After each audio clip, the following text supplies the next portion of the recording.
చీపురుపల్లి నియోజకవర్గం గుర్ల మండల పరిషత్ కార్యాలయంలో ఎంపీపీ పొట్నూరు ప్రేమలరాణి ఆధ్వర్యంలో ఈ రోజు జరిగిన మండల పరిషత్ సర్వసభ్య సమావేశంలో గౌరవ విజయనగరం జిల్లా పరిషత్ చైర్మన్ శ్రీ మజ్జి శ్రీనివాసరావు చిన్న శ్రీను పాల్గొన్నారు.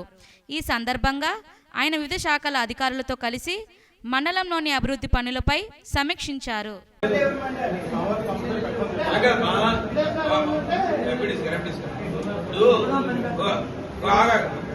ఏంటి ఇబ్బంది మీకు? పని పెడతానికి ఏంటి సమస్య ఏంటి చెప్పండి. పని పెడతానికి ఏంటి సమస్య చెప్పండి. పని పెట్టే సమస్య లేదు సార్. అది మంది అంటే సమస్య దాంట్లో 2 నెలలు చూడుతున్నారన్నాడు. 2 నెలలు ఎందుకు అడగాలి? పని పెడతాను 2 నెలలు ఎందుకు? మీకు అంతగా ఫీల్డ్ అసిస్టెంట్ లేరు. ఫీల్డ్ అసిస్టెంట్ లేకపోతే already field assistant incharge field assistant పెట్టారు, లేదంటే టెంపరీ ఫీల్డ్ అసిస్టెంట్ చేయొచ్చు. అసలు మనకి ఏదైతే అంటే రీసెంట్ కూడా గైడెన్స్ వచ్చేసి ఏదైతే ఇన్ఛార్జ్ ఫీల్డ్ అసిస్టెంట్ కూడా ఇన్సెంటివ్ టైప్ మనం చెప్పాం సార్. మండే నుంచే టేకప్ చేస్తాం సార్. నేను ఫోన్స్ ఏమో